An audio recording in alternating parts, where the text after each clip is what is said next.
So you're probably wondering, why am I doing a review of a movie that's been out for months? Well, I didn't get to see it in theaters, and it finally came up on Disney Plus, and I figured, you know what? I want to talk about this movie because I've been wanting to see this movie, and I was just kind of waiting for it to show up on Disney Plus to come out, so I can watch it then. And I was like, you know what?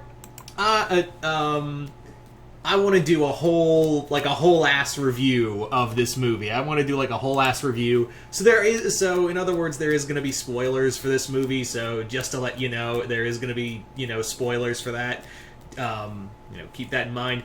Also, if you're wondering why am I doing this at midnight, as of this recording, don't worry about that. It's not like I can't sleep or anything. Anyway. So Raya and the Last Dragon. Raya and the Last Dragon is a Disney movie that I've been excited to watch, and it didn't disappoint. It really did not disappoint. I really love the South Pacific Asian feel of all of it. It really does feel like a world. But here's my one thing that kind of threw me off was they do a lot of world building in a less than 2 hour movie, and it's a little jarring. Like, I can't be the only one who watched this movie and went, that's a little too... This is really info dumping a lot in the world building, and I feel like it kind of shows in some of the character stuff. Like, you were very excited to do your own thing, but you were more concerned about the world building than you were the characters. And not to say, this movie is bad, because I did enjoy this movie. There are some great themes, but I feel like the creators were more interested in building a world than they were building some characters. Because there are some characters who are very well put together, like Namari, and of course Sisu, Raya herself, all of them. But at the same time, there are like other times where I'm like, okay, alright. We're going to talk about the characters, though, right? And the whole theme of this movie is trust. And, of course I was going to talk about spoilers. This movie's been out for months.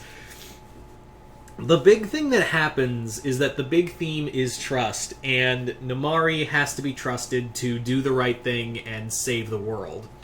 And not Raya. And we've been kind of having this whole... It goes back to the whole theme of redeemable villains and redeemable antagonists. And now, keep in mind, I am all for the message of trusting others. I am all for that and, redeemable characters. But my thing is, it's getting to a point where I feel like it's starting to become harmful. Because I would just like to see a straight-up villain again. Not saying Namari is that straight-up villain, but like when you really think about it, it's like, yeah, you were the one who kind of broke the world, so... I was kind of like, the whole redeemable thing was just kind of like, I knew where that was going, but I'm still not okay. I'm still not with it. But yeah, I just want a straight up villain again. Like, even apparently Cruella, she's being a, anti-hero in her own villain movie. And I don't know how to feel about that, but Namari's whole redemption arc, that kind of happens real quick. Although, again, I will give it credit that, she does kind of bring up the point of, hey, what happened was your fault too, Raya, at the end of it all. What happened with Shisu was your thing too. So I will be like, alright, I'll give you that one, movie. I will legit give you that one for the movie.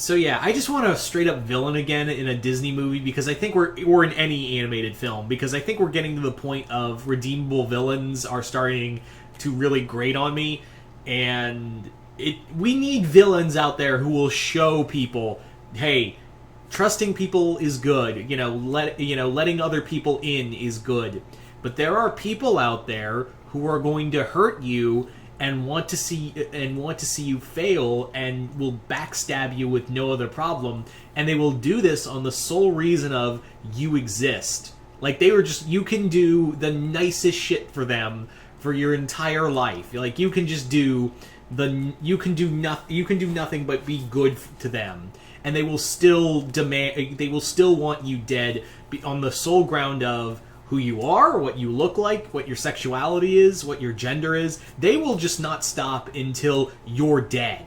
Like, you could just do everything for them. And, you know, say like, hey, I still want to be your friend. They won't care.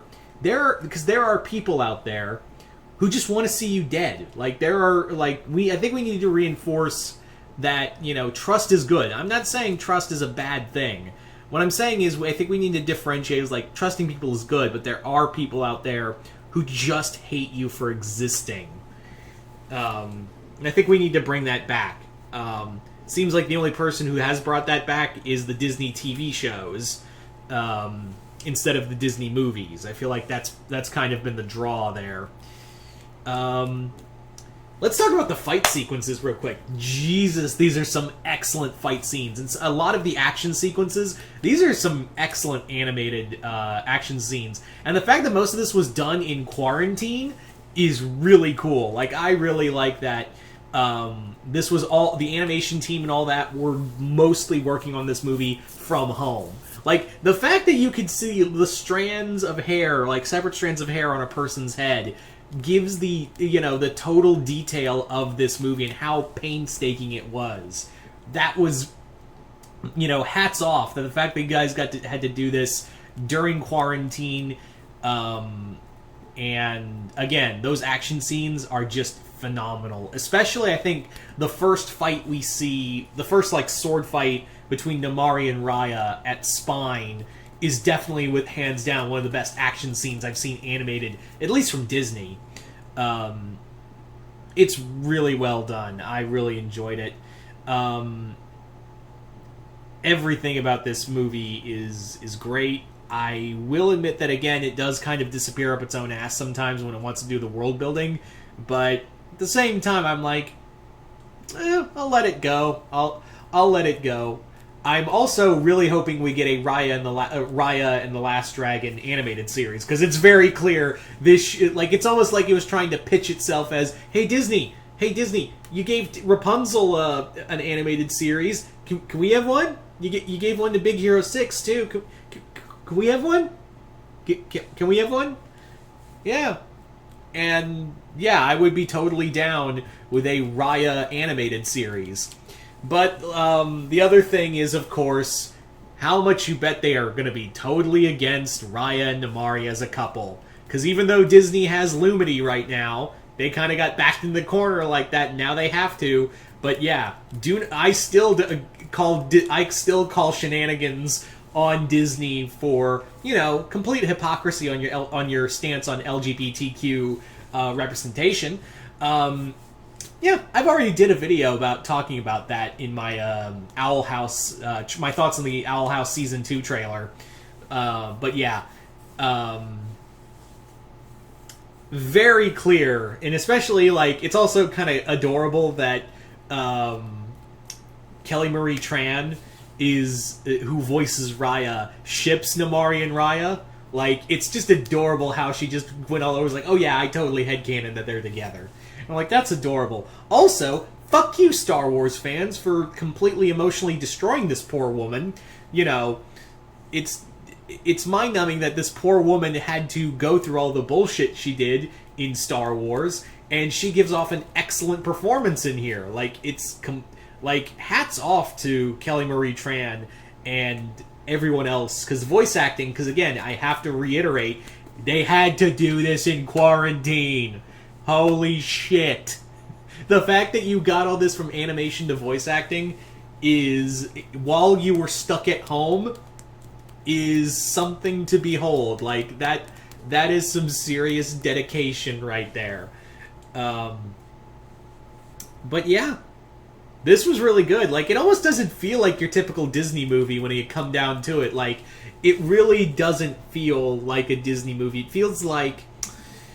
It almost, like, it just doesn't feel like your typical Disney movie. Like, there's no, like, romantic subplot. This is a very action-driven story. I haven't seen an action-driven story in Disney since, like, the early 2000s era. Like, Atlantis the Lost Empire and Treasure Planet. And actually, that movie reminds me a lot of those early Disney 2000s era where it was like not so much like your typical Disney formula for animation. It was more like going in different places. Like, again, you know, Atlantis and